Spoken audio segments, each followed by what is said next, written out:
When the solid ground is falling out from underneath my feet, between the black skies and my red eyes, I can barely see. And when I'm feeling like I've been let down by my friends and my family, I can hear the rain reminding me. In the eye of the storm, you remain in control. In the middle of the war, you guard my soul.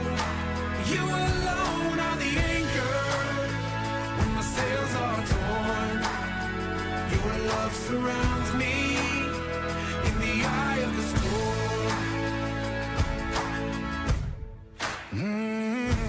When my hopes and dreams are far from me and I'm running out of faith, I see the future I picture slowly fade away.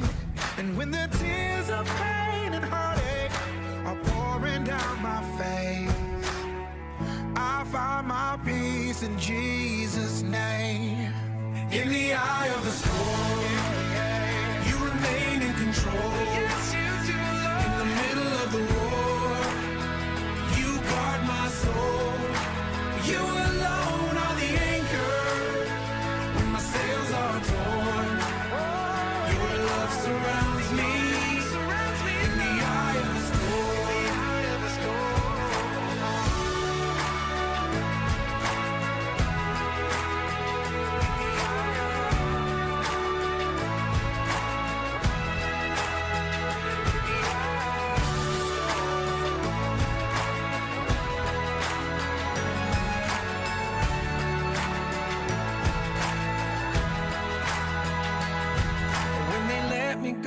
And I just don't know how I'm gonna make ends meet. I did my best, now I'm scared to death that we might lose everything. And when a sickness takes my child away and there's nothing I can do, my only hope is to trust you. I trust you, Lord. In the eye of the storm, you remain in control.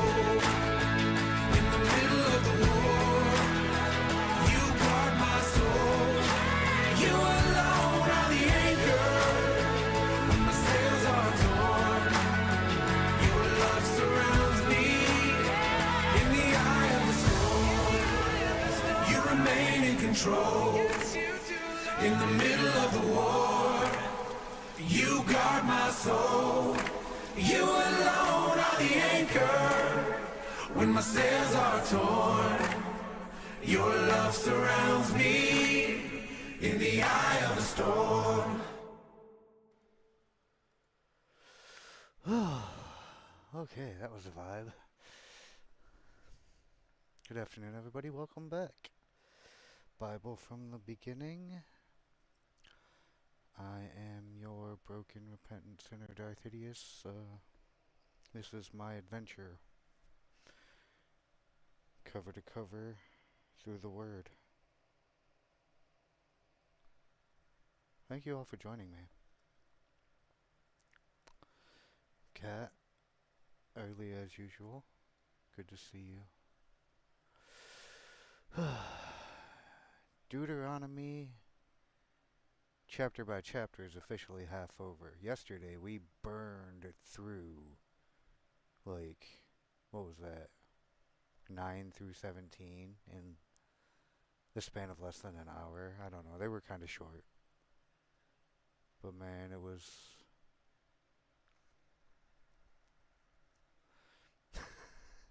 I still can't believe it. Like, I mentioned it the last couple of shows, like, how did I ever get stuck on this book? Like, this might be my new favorite so far piece of the Old Testament. I don't know. Psalms is way up there. Proverbs is way up there. But none of that today. Today we are doing 17 through whatever I said it was. 17. It's 18 through 27, I think. I don't know. 18 through 26 sounds about right. Moses is giving us his like, final notes, you know? He ain't going to the promised land with the rest of the Israelites. He knows this. He will die here.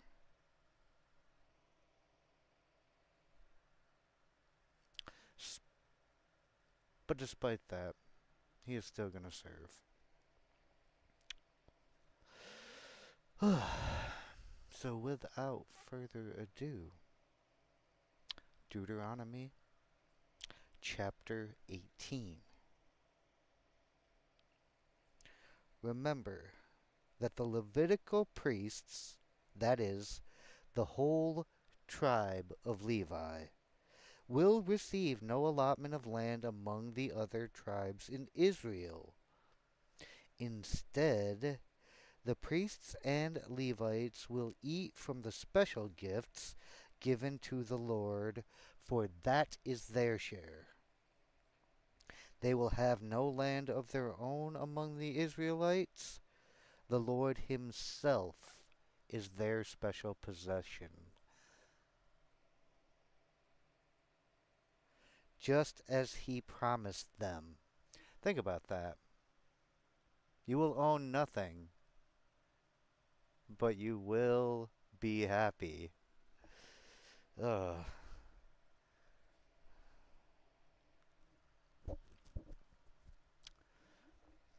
You can't be busy farming when you have to be keeping these people spiritually clean for God. That is a full-time job. These are the parts the priests may claim as their share from the cattle, sheep, and goats that people bring as offerings: the shoulder, the cheeks, oh, which cheeks, and the stomach. You must also give to the priests the first share of the grain, the new wine, the olive oil, and the wool at shearing time. For the Lord your God chose the tribe of Levi out of all your tribes to minister in the Lord's name forever. Yeah, I went and looked at the actual title line, Cat. Thank you, but uh, I do know where I'm supposed to stop. Although if I just carry through, oh well.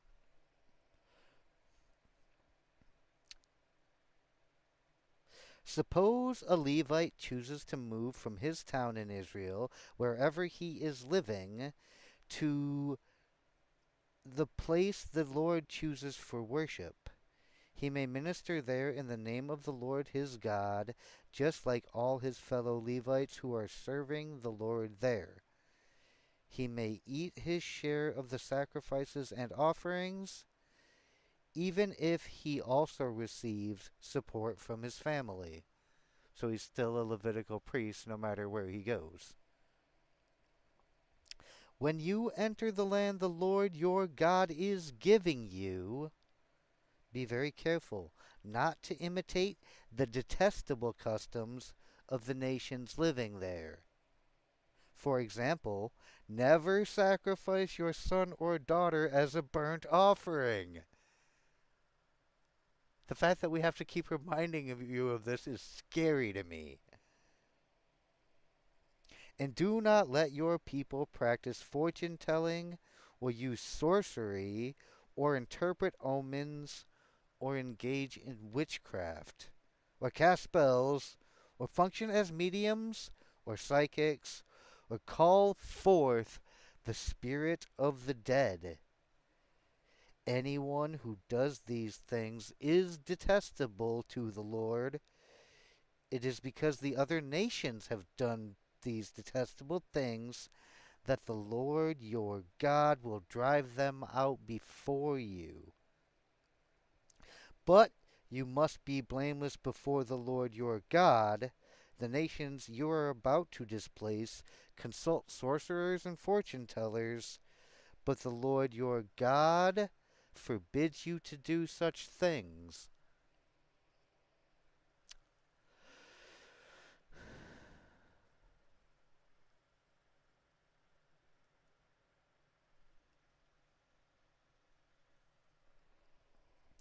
Moses continued, "The Lord your God will raise up for you a prophet like me from among your fellow Israelites. You must listen to him, for this is what you yourselves requested of the Lord your God when you were assembled at Mount Sinai. You said, 'Don't let us hear the voice of the Lord our God any more, or see this blazing fire, for we will die.'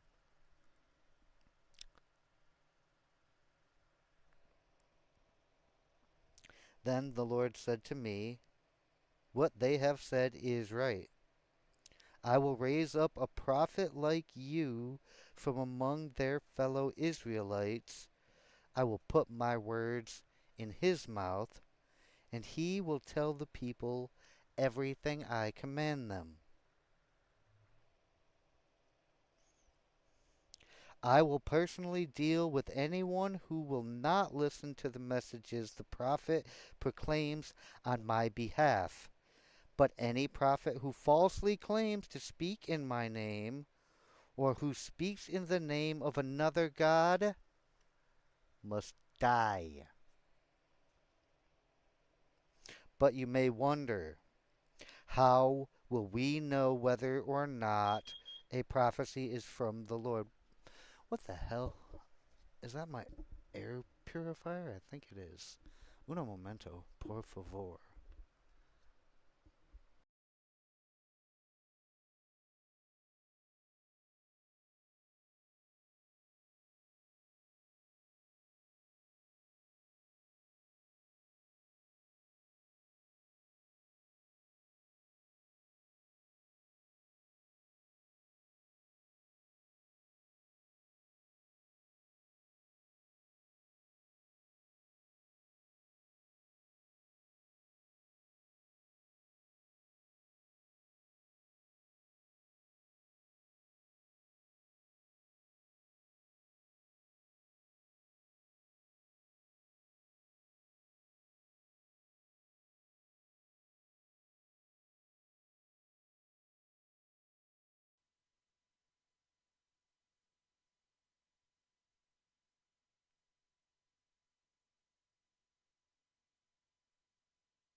Okay, that was annoying.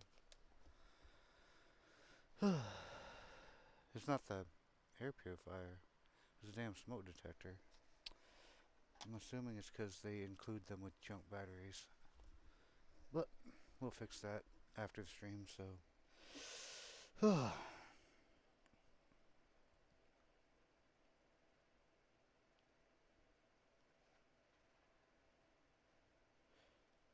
But you may wonder, how will we know whether or not a prophecy is from the Lord? If The prophet speaks in the Lord's name, but his prediction does not happen or come true, you will know that the Lord did not give that message.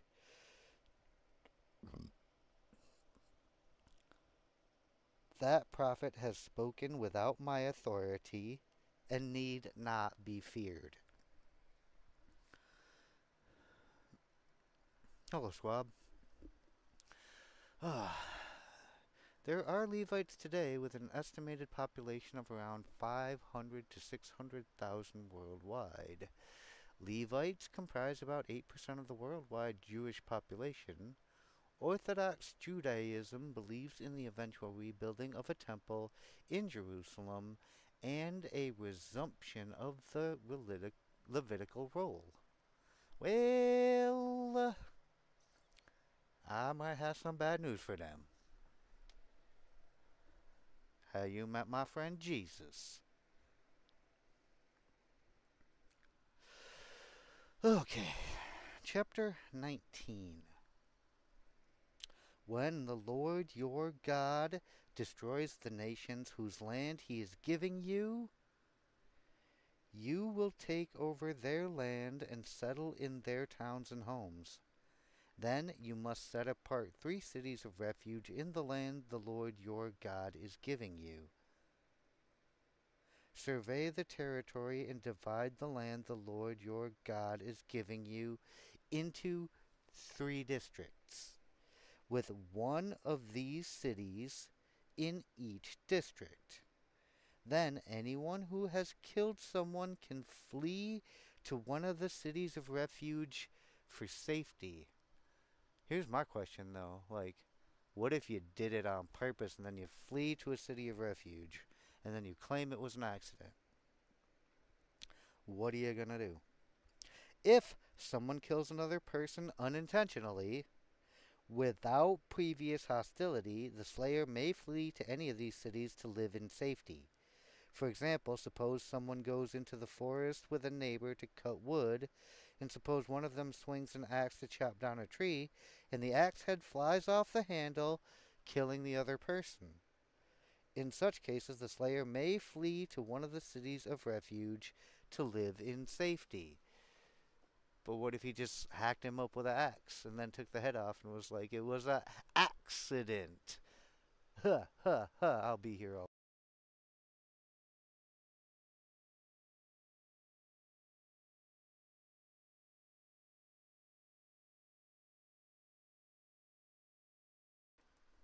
Y'all didn't need to see that.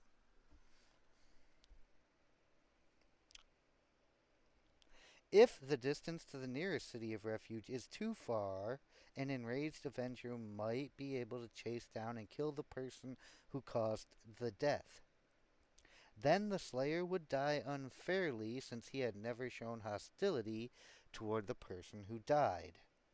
That is why I am commanding you to set aside 3 cities of refuge.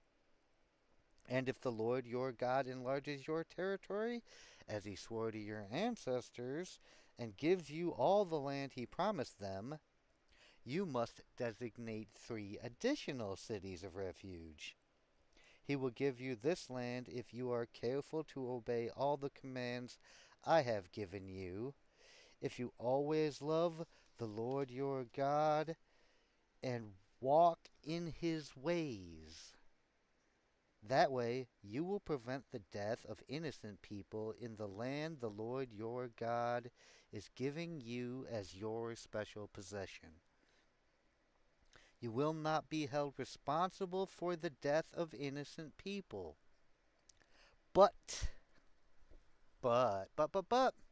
suppose someone is hostile toward a neighbor and deliberately ambushes and murders him and then flees to one of the cities of refuge. Aha, they're getting to my question. In that case, the elders of the murderer's hometown must send agents to the city of refuge to bring him back and hand him over to the dead person's avenger to be put to death. Do not feel sorry for that murderer. Purge from Israel the guilt of murdering innocent people. Hold on, let me slow it down and run it back again. Purge from Israel the guilt of murdering innocent people, then all will go well with you.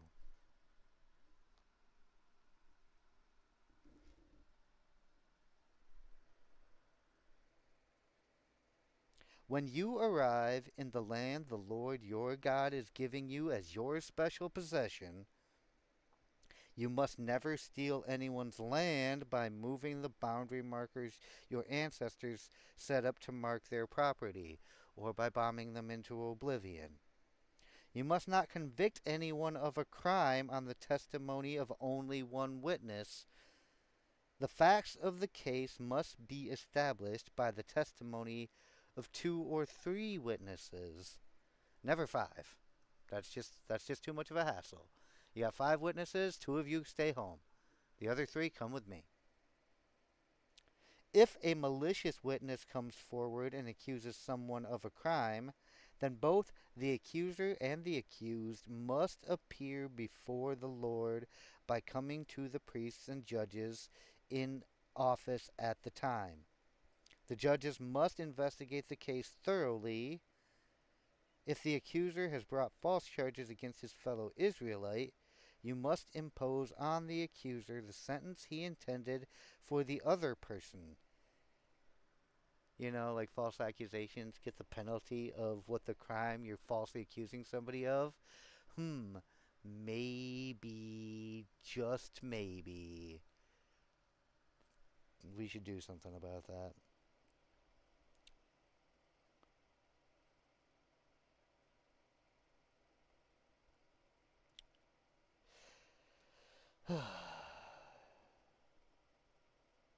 Then, in this way, you will purge such evil from among you.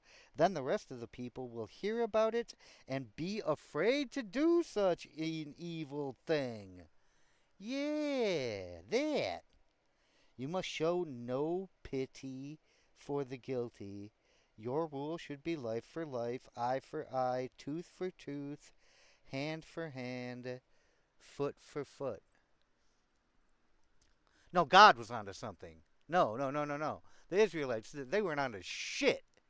God was onto something. That's why God gave them all these commands to keep. And these godless heathens, oh man, get me all spun up about it. God's always been perfect about his stuff. Maybe there's a reason for that. Just saying. Maybe there's a reason for that. Deuteronomy chapter 20. What's up, Castro? Good to see you, my brother. Good to see you.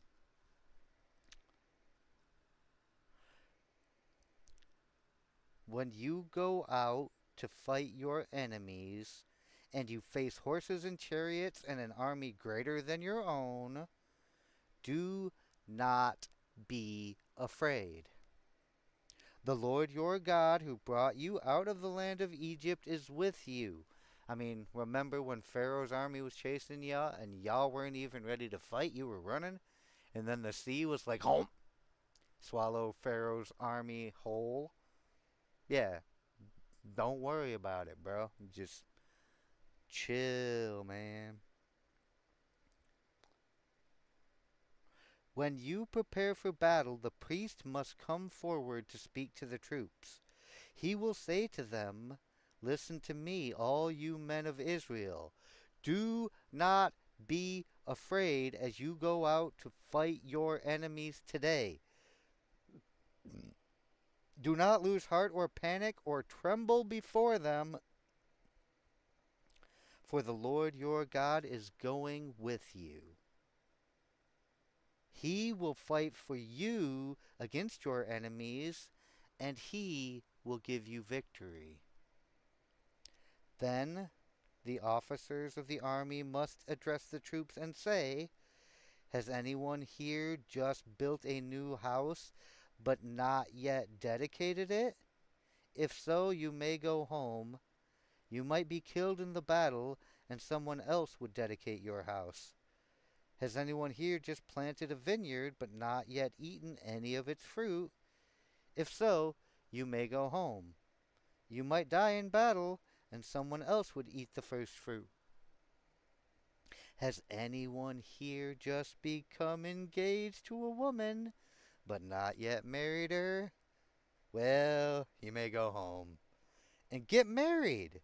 You might die in battle, come on, guy, and someone else will marry that girl of yours that you love so very, very much. Then the officers will also say, is anyone here afraid or worried? If so, you may go home before you frighten anyone else. When the officers have finished speaking to their troops, they will appoint the unit commanders.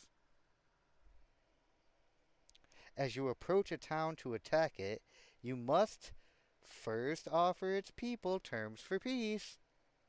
If they accept your terms and open the gates to you, then all the people inside will serve you in forced labor. So it's slavery or death. That's your options.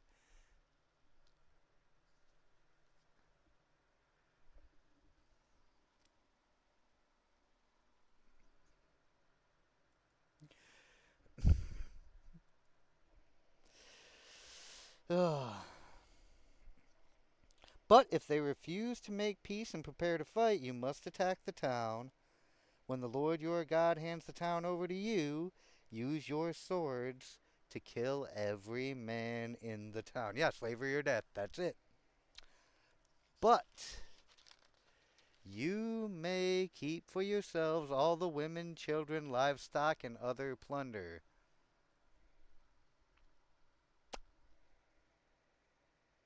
You may enjoy the plunder from your enemies that the Lord your God has given you. So the spoils of war are all yours. Uh, y'all should have chose the slavery, I'm just saying. But these instructions apply only to distant towns, not to the towns of the nations in the land you will enter. In those towns that the Lord your God is giving you as a special possession, destroy every living thing.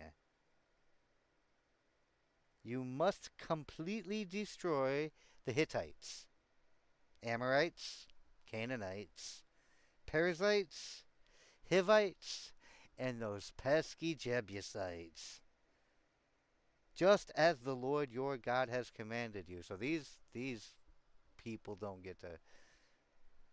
You might as well call them Palestinians.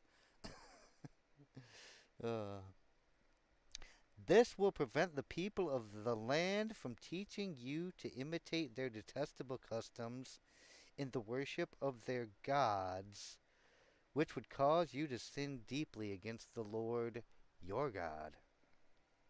When you are attacking a town and the war drags on, you must not cut down the trees with your axes.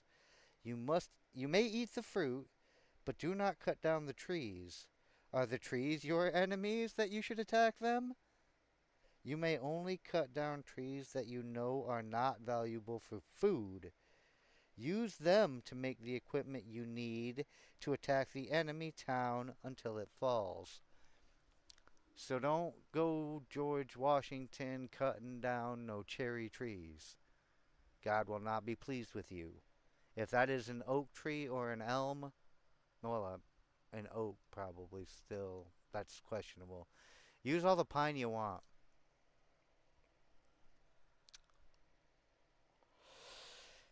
Chapter 21.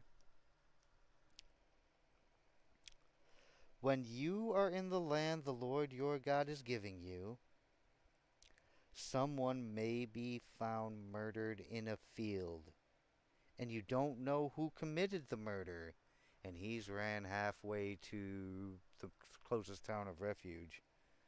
In such a case, your elders and judges must measure the distance from the site of the crime to the nearby towns. When the nearest town has been determined, the town's elders must select from the herd a heifer that has never been trained or yoked to a plow. They must lead it down to a valley that has been plowed or planted and that has a stream running through it. There in the valley they must break the heifer's neck.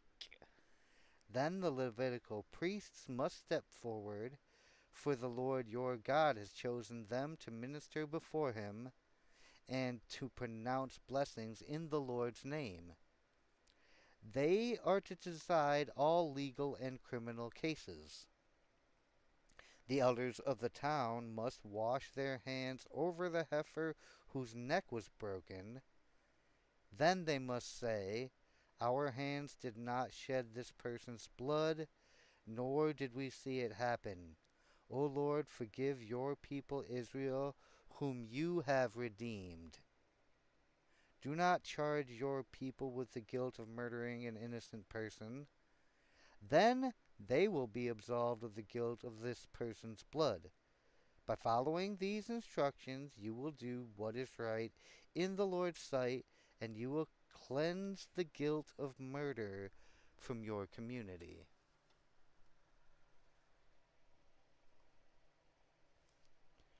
Suppose you go out to war against your enemies, and the Lord your God hands them over to you, and you take some of them as captives. And suppose you see among the captives a beautiful woman, and you are attracted to her and want to marry her. No. If this happens, you may take her to your home where she must shave her head, cut her nails, and change the clothes she was wearing when she was captured. She will stay in your home, but let her mourn for her father and her mother for a full month. Then you may marry her, and you will be her husband, and she will be your wife.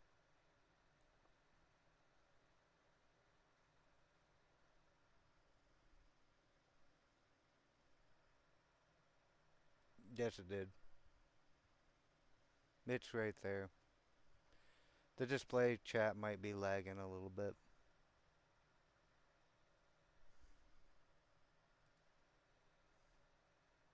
Yep. Squab also kind of blends in uh, with other. He's a squab.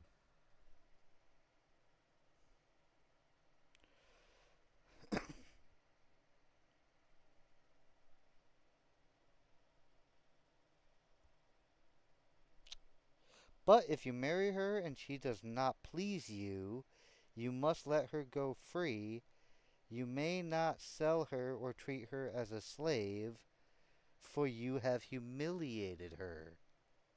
She's your wife now. Like, you can't. You gotta just let her go. This is your fuck up. You did this.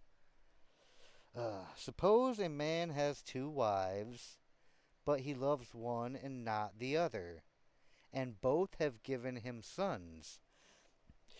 And suppose the firstborn son is the son of the wife he does not love. When the man divides his inheritance, he may not give the larger inheritance to his younger son, the son of the wife he loves, as if he were the firstborn son. Oh, so it's okay for God to do it, but it's not okay for you.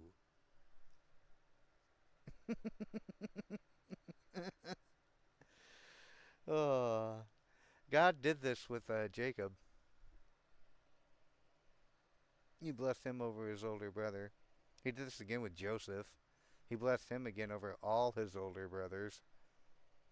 It's cool when God does it. You better not, though.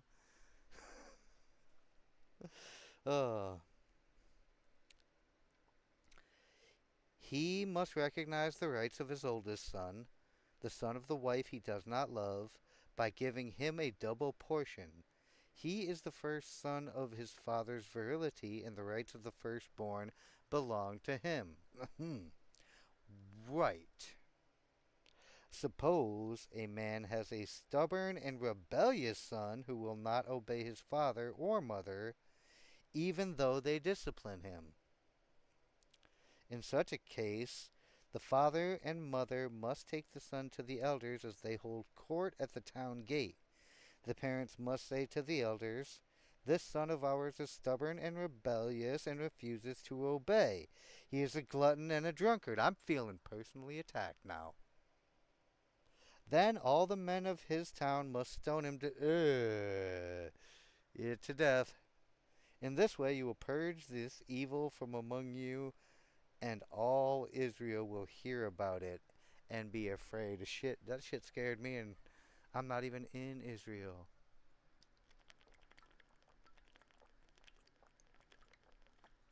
And that was like a long time ago, man.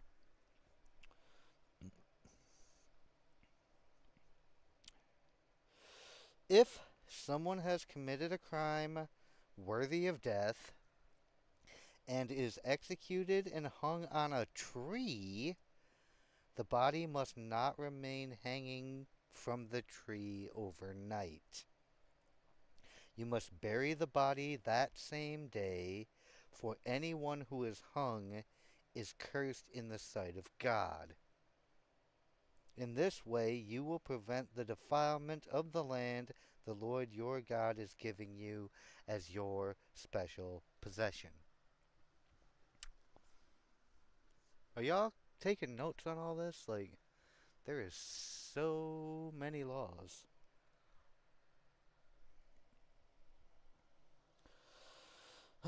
Chapter 22. If you see your neighbor's ox, or sheep, or goat wandering away, don't ignore your responsibility. Take it back to its owner. If its owner does not live nearby, or you don't know who the owner is, take it to your place and keep it until the owner comes looking for it. Then you must return it. Do the same if you find your neighbor's donkey, clothing, wife, or anything else your neighbor loses. Don't ignore your responsibility. A woman must not put on men's clothing, and a man must not wear women's clothing. Anyone who does this is detestable in the sight of the Lord your God. God said it. I don't make the rules. If you happen to find a bird's nest in a tree or on the ground, and there are young ones or eggs in it with the mother sitting in the nest, do not take the mother with the young. You may take the young, but let the mother go, so that you may prosper and enjoy a long life.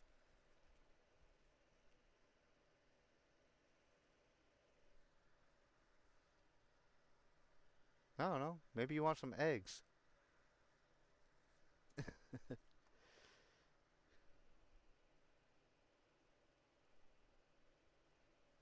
When you build a new house, you must. This is the like miscellaneous regulations in here. Like these are the ones that don't fit under any of the other sets of regulations. No cross dressing. You can take the baby birds, but leave the mother. Like rules, man. When you build a new house, you must build a railing around the edge of its flat roof. That way, you will not be considered guilty of murder if someone falls from the roof. You must not plant any other crop between the rows of your vineyard. If you do, you are forbidden to use either the grapes from the vineyard or the other crop.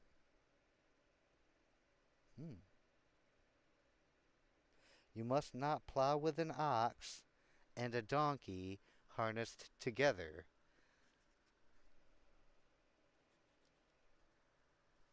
Well, that makes perfect sense. Ox is so much stronger than the donkey. The donkey would not be able to keep up. It would not be fair. You must not wear clothing made of wool and linen woven together. No polyester blends, guys. You must put 4 tassels on the hem of your on the hem of the cloak with which you cover yourself, on the front, back, and sides. So tassels all around. Suppose a man marries a woman, but after sleeping with her, he turns against her and publicly accuses her of shameful conduct, saying, "When I married this woman, I discovered she was not a virgin." Then the woman's father and mother must bring the proof of her virginity to the elders as they hold court at the town gate.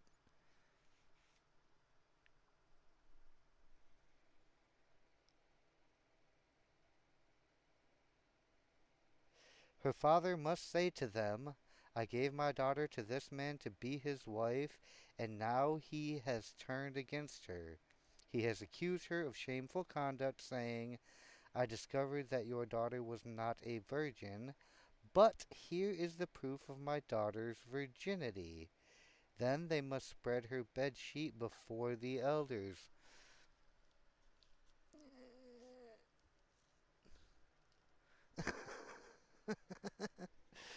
What if they did it in the barn, though? Oh.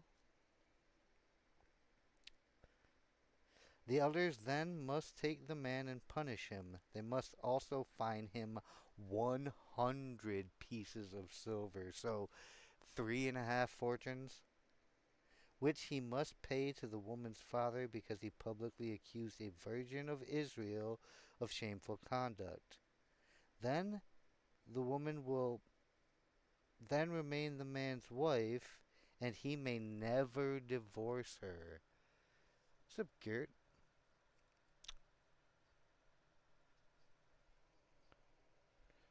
Blessed be he who comes in the name of the Lord.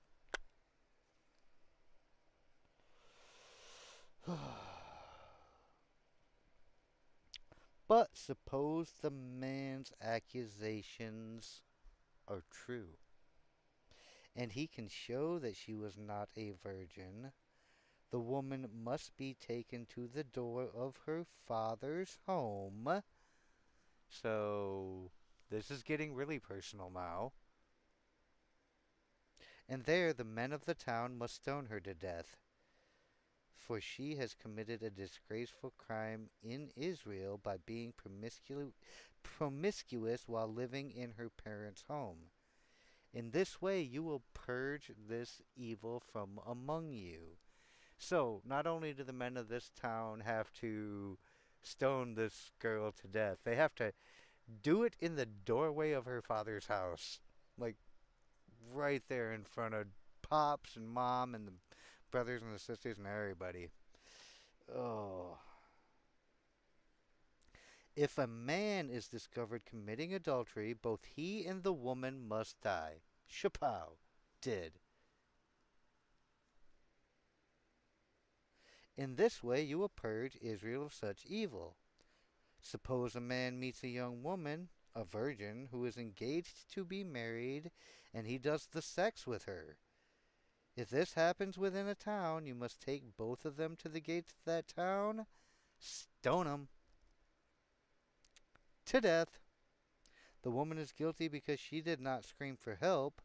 The man must die because he violated another man's wife. In this way, you will purge this evil from among you. But if the man meets the engaged woman out in the country and he, well, here goes my YouTube career, and he rapes her, then only the man must die. Do nothing to the young woman. She has committed no crime worthy of death. She is as innocent as a murder victim.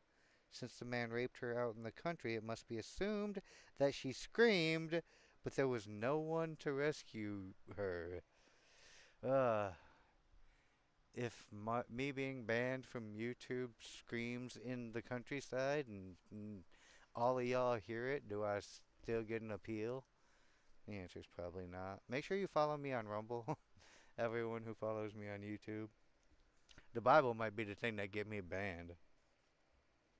You can't say that on YouTube, DarthHideous. Says it right here. Suppose a man has intercourse with a young woman who is a virgin, but is not engaged to be married. If they are discovered, and they will be, he must pay her father 50 pieces of silver. You better be rich. Then he must marry the young woman because he violated her, and he may never divorce her as long as he lives. That's what you get. A man must not marry his father's former wife, for that would violate his father. Well, these miscellaneous laws are just getting crazier and crazier.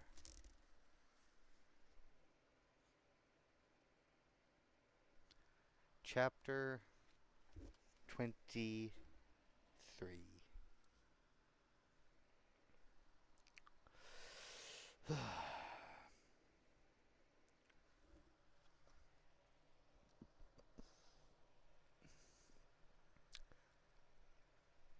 Okay. I'm trying so hard not to laugh. Chapter 23. If a man's testicles are crushed or his penis is cut off, he may not be admitted to the assembly of the Lord. Ah, eunuchs. My guys. I mean, not my guys anymore. If a person is illegitimate by birth, like a bastard, neither he nor his descendants for 10 generations may be admitted to the assembly of the Lord. 10 gens, that's a long time. No Ammonite or Moabite or any of their descendants for 10 generations may be admitted into the assembly of the Lord. These nations did not welcome you with food and water when you came out of Egypt. Instead, they hired Balaam, son of Beor from Pethor in distant Aram Naraim, to curse you. Remember Balaam? He dead now. But the Lord your God refused to listen to Balaam. He turned the intended curse into a blessing because the Lord your God loves you. As long as you live, you must never promote the welfare and prosperity of the Ammonites or Moabites. Do not detest the Edomites or the Egyptians. Wait a minute. We can love the Egyptians again? Hold on. Because the Edomites are your relatives, and you lived as foreigners among the Egyptians. As slaves! The third generations of Edom and Egyptians may enter the assembly of the Lord. Okay, so not the Egyptians who did the slaving, but their grandkids. Oh, as if these weren't miscellaneous enough regulations already. We have more miscellaneous regulations. When you go to war against your enemies, be sure to stay away from anything that is impure. Any man who becomes ceremonially defiled because of a nocturnal emission, wet dream, or you pissed yourself, you shit yourself, must leave the camp and stay away all day. Toward evening he must bathe himself, and at sunset he may return to the camp. You must have a designated... Imagine just having to get up and leave camp in the middle of the night. Like, what happened? I wet myself. Oh, that's embarrassing. You gotta go sit outside the camp. Get out of here. Pissy pants. Oh. You must have a designated area outside the camp where you can go to relieve yourself. We call this the latrine or the head or the bathroom, you know.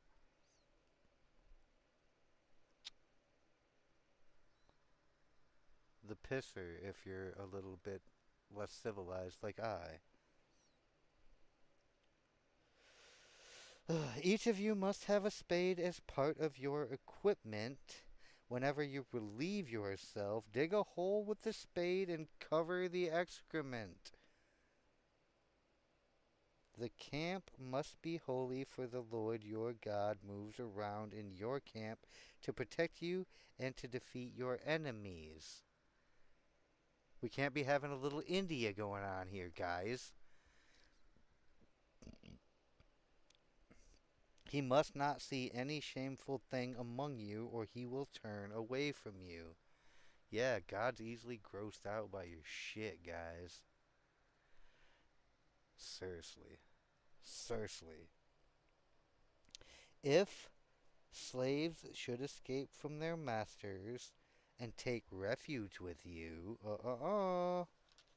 you must not hand them over to their masters.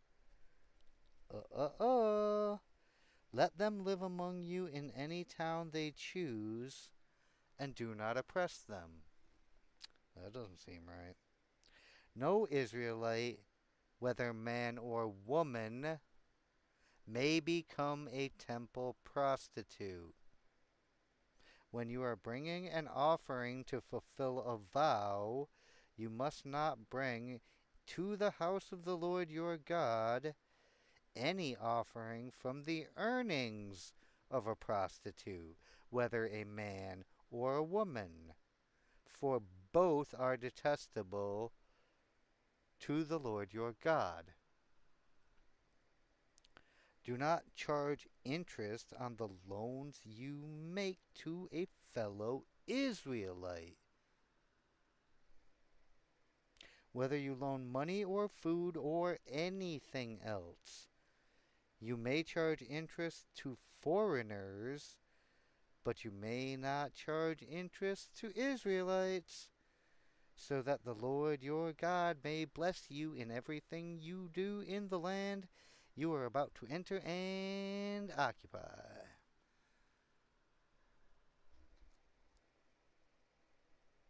When you make a vow to the Lord your God,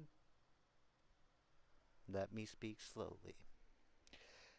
Be prompt in fulfilling whatever you promised him. For the Lord your God demands that you promptly fulfill all your vows, or you will be guilty of sin. However, it is not a sin to refrain from making a vow. So if you're not really about that life, keep your stupid, fat, flapping mouth shut.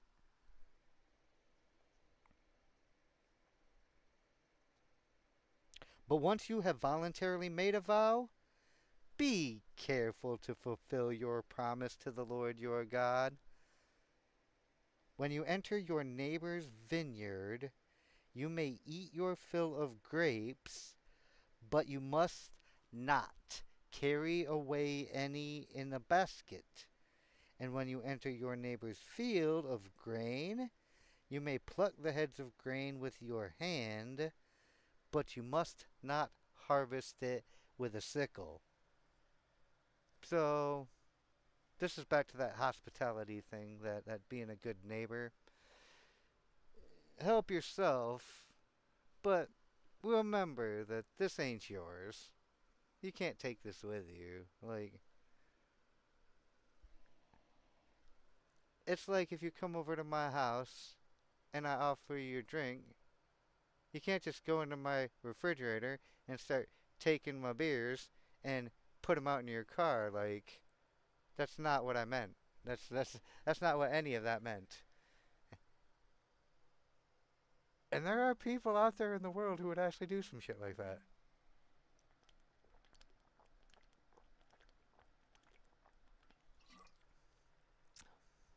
Disgusting. Some people are just crap. In fact, it's almost all of us. In fact, it is pretty much all of us. Thank you, Jesus, for redeeming those of us who were crap.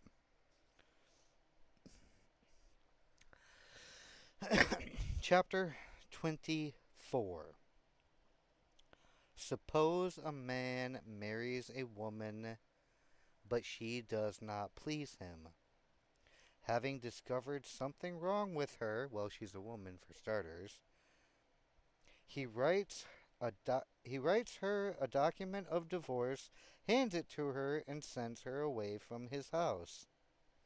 When she leaves his house, she is free to marry another man. But if the second husband also turns against her and writes her a document of divorce, hands it to her, and sends her away, or if he dies, then the first husband may not marry her again, for she has been defiled. Also, don't marry your ex-wives. Don't marry your ex-wives. That's stupid. I don't know how, there's not a word for the stupidity of that. Not only is it detestable to God, it's just a terrible idea. That would be detestable to the Lord. Yep. You must not bring guilt upon the land the Lord your God is giving you as a special possession. A newly married man must not be drafted into the army or be given any other official responsibilities. He must be free to spend 1 year at home, bringing happiness to the wife he has married.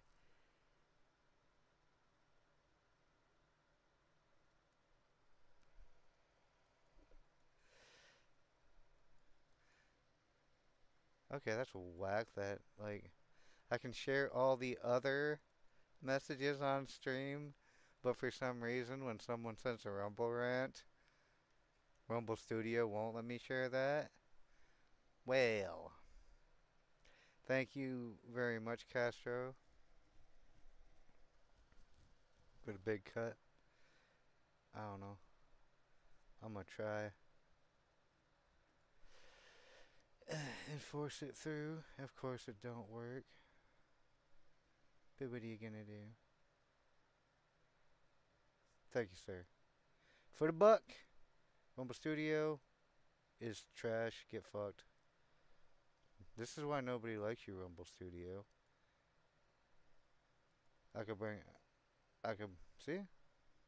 Castro drops $1 on me. I can't even show the people. Like, I got $1. I got $1. I got $1. Hey, hey, hey, hey. Seriously though, we're getting close to that. I'm gonna have to start redeeming my Rumble earnings point at soon.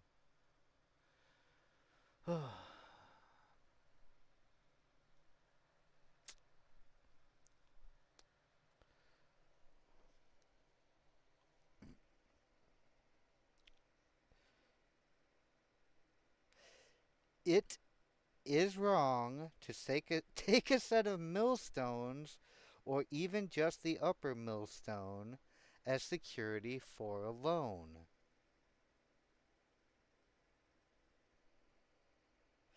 For the owner uses it to make a living. So don't take your neighbor's millstone as a deposit.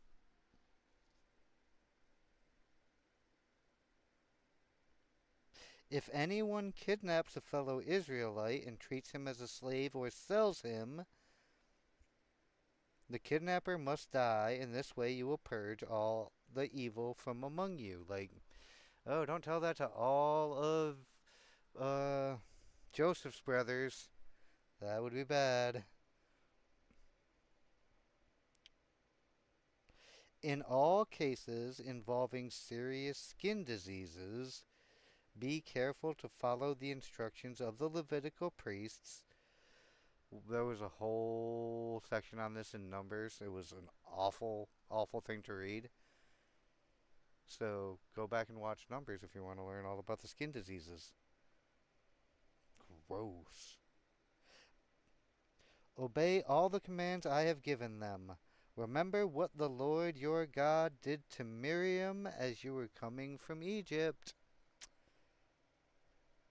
If you lend anything to your neighbor, do not enter his house to pick up the item he is giving as security. You must wait outside while he goes in and brings it out to you.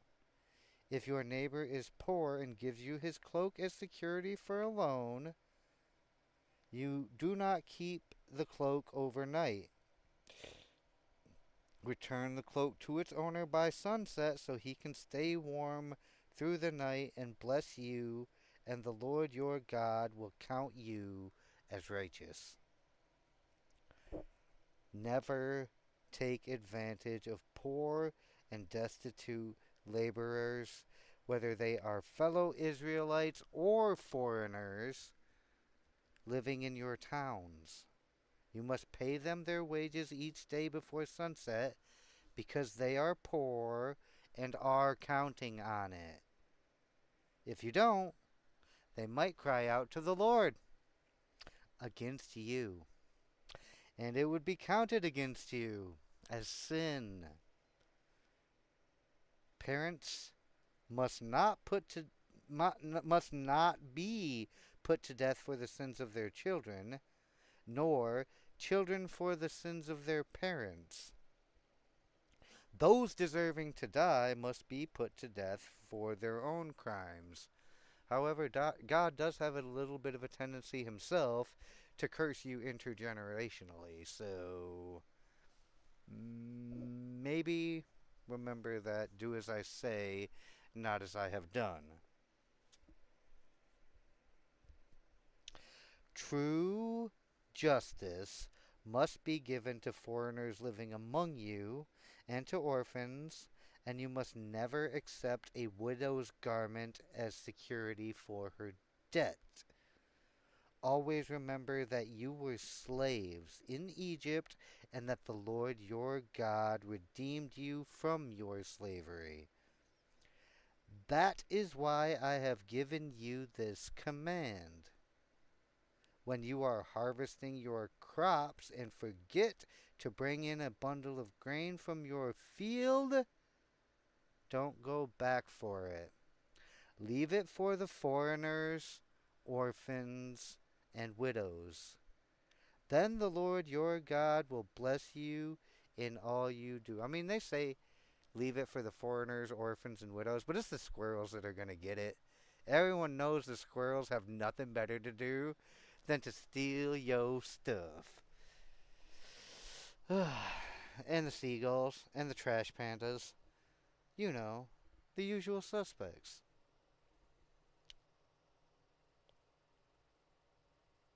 When you beat the olives from your olive trees, don't go over the boughs twice.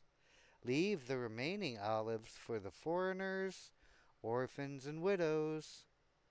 When you gather the grapes in your vineyard, don't glean the vines after they are picked.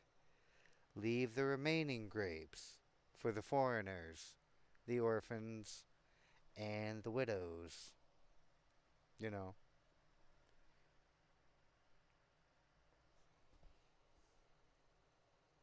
Remember that you were slaves in the land of Egypt. That is why I am giving you this command. Specifically. Don't forget. Confucius say even a blind squirrel get acorn. No, he get a nut. Ha ha ha. You Asian. You half Asian. You do half Asian accent. Not very funny.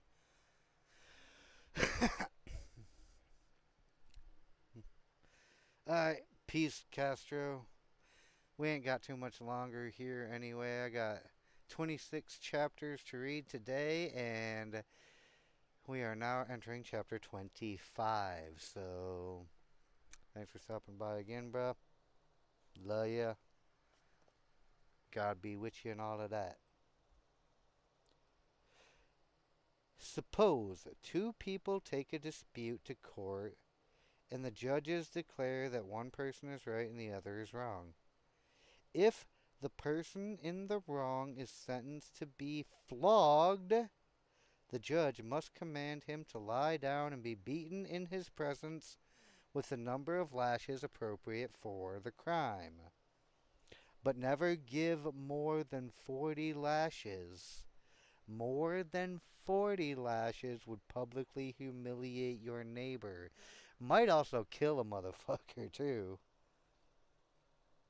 You must not muzzle an ox to keep it from eating as it treads out the grain. Oh yeah, gotta let that motherfucker eat. He busy, he hungry. If two brothers are living together on the same property and one of them dies without a son, his widow may not be married to anyone from outside the family. Instead, her husband's brother should marry her and have intercourse with her to fulfill the duties of a brother-in-law. The first son she bears to him will be considered the son of the dead brother, so that his name will not be forgotten in Israel. But, the eternal but, if the man refuses to marry his brother's widow, she must go to the town gate and say to the elders assembled there, my brother's husband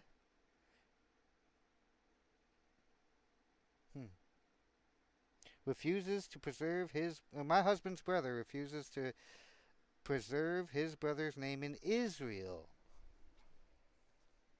He refuses to fulfill the duties of a brother-in-law by marrying me. Then the elders of the town will then summon him and talk with him. If he still refuses and says, I don't want to marry her, the widow must walk over to him in the presence of the elders, pull his sandal from his foot, and spit in his face. I said I didn't want to marry her, not I want to kill her. But I promise you, pull off my sandal and spit in my face. Try it. Then she must declare, this is what happens to a man who refuses to provide his brother with children. Ever afterward in Israel, his family will be referred to as the family of the man whose sandal was pulled off. If two Israelite men get into a fight and the wife of one tries to rescue her husband by grabbing the testicles of the other, you must cut off her hand, show her no pity. Yeah, that's right, bitch. Mind your business. You must use accurate scales when weighing out merchandise. And you must use full and honest measures. Yes, always use honest weights and measures so that you may enjoy a long life in the land the Lord your God is giving you, and you won't be seen by everybody, especially me, as a cheating, lying, swindling scumbag. God don't like cheating, lying, swindling scumbags.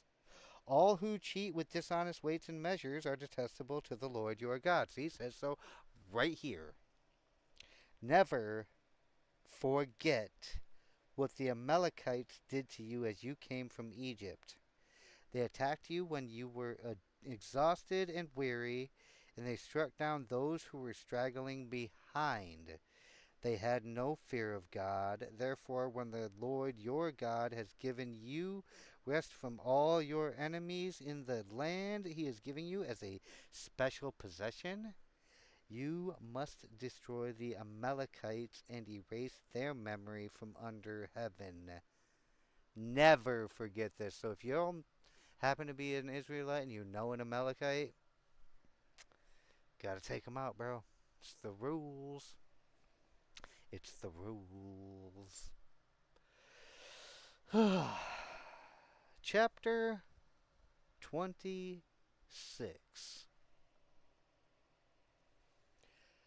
When you enter the land the Lord your God is giving you as a special possession, and you have conquered it and settled there, put some of the first produce from each crop you harvest into a basket and bring it to the designated place of worship, the place the Lord your God chooses for his name to be honored. Go to the priest in charge at that time and say to him, with this gift I acknowledge to the Lord my God that I have entered the land he swore to our ancestors he would give us.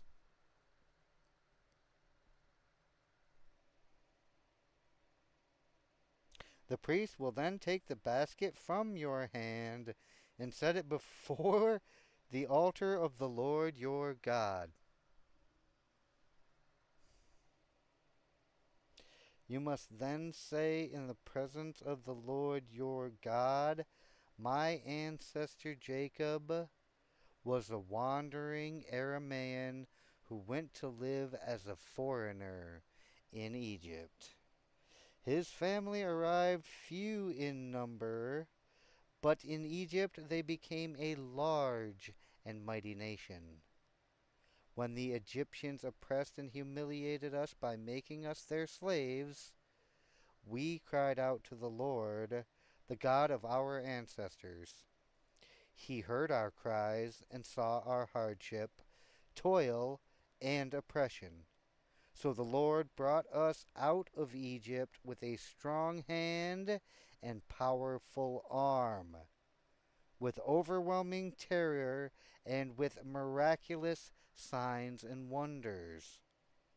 He brought us to this place and gave us this land flowing with milk and honey. And now, O Lord, I have brought you the first portion of the harvest you have given me from the ground. Then place the produce before the Lord your God and bow to the ground in worship before him. Afterward you may go and celebrate because of all the good things the Lord your God has given to you and your household.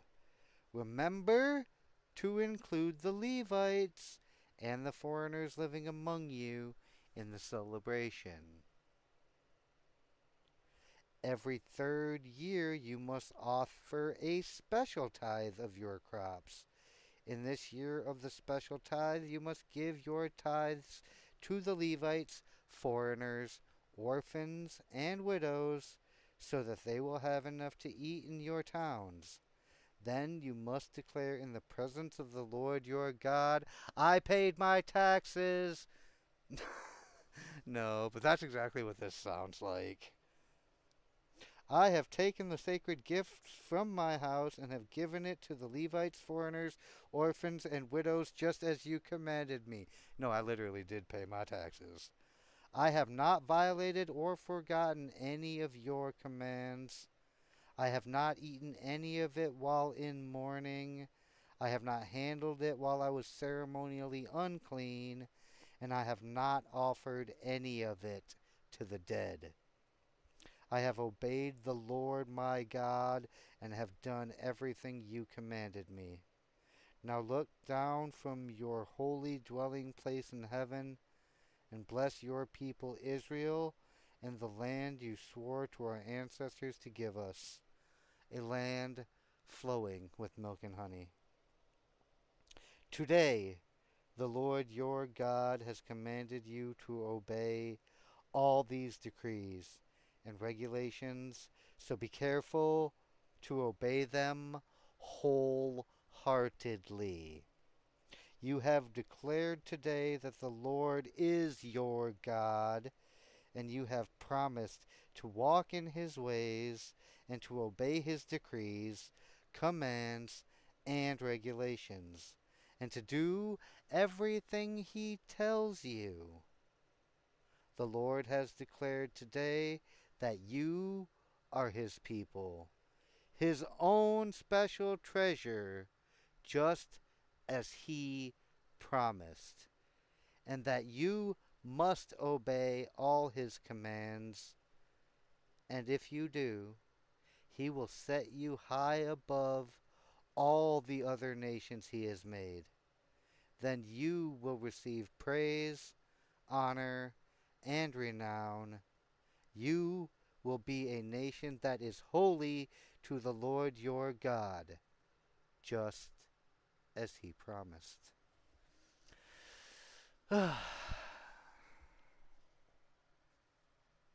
Again, just absolutely flying through this.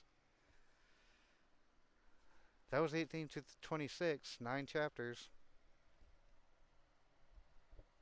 I know that we're not doing as much commentary and I'm not talking to chat as much. Chat's just sitting, letting me cut. Uh, Tomorrow we finish this off. Tomorrow we put Moses to bed and we enter into the era of Joshua, which will begin on Friday. It's Wednesday, so tonight is Soundtrack of Your Life at 10 p.m. Eastern Time. I don't know who Div and Paul are having on. His name is Adam, I think. I think I've seen him in my Twitter feed. He looks like a weirdo. But if Paul knows him, and I think he's one of Paul's people, then he probably is kind of a weirdo, and that could be crazy interesting. So if you're not familiar with Soundtrack of Your Life on Rumble, go check it out. Divinity and Paul, those kids are... Those kids do... It's a good show. I mean, they got a good little theme there. Kat, do you know anywhere we should raid out to? I feel like I always find the raid and I don't know where I should send everybody just yet. I haven't looked. I'll be fair with you.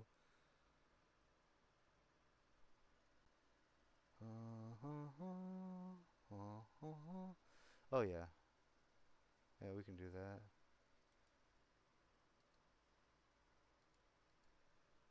I don't know how long this has been live for. Oh, never mind.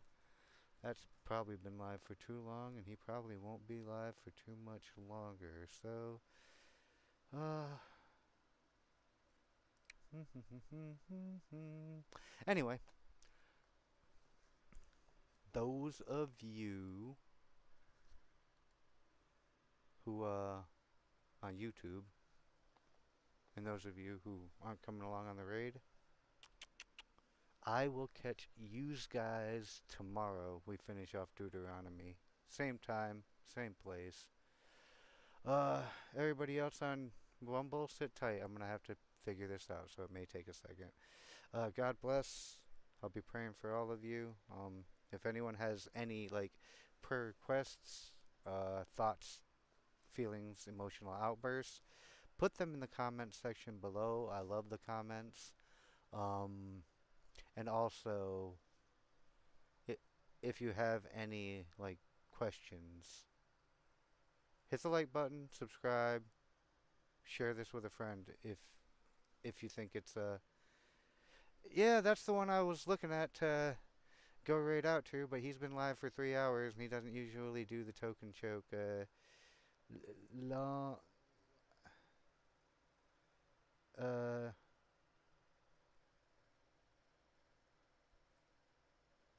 yeah, well, we'll just hit him anyway. If he has to raid out, our raid out, it's whatever. Catch y'all tomorrow. Love ya. Peace.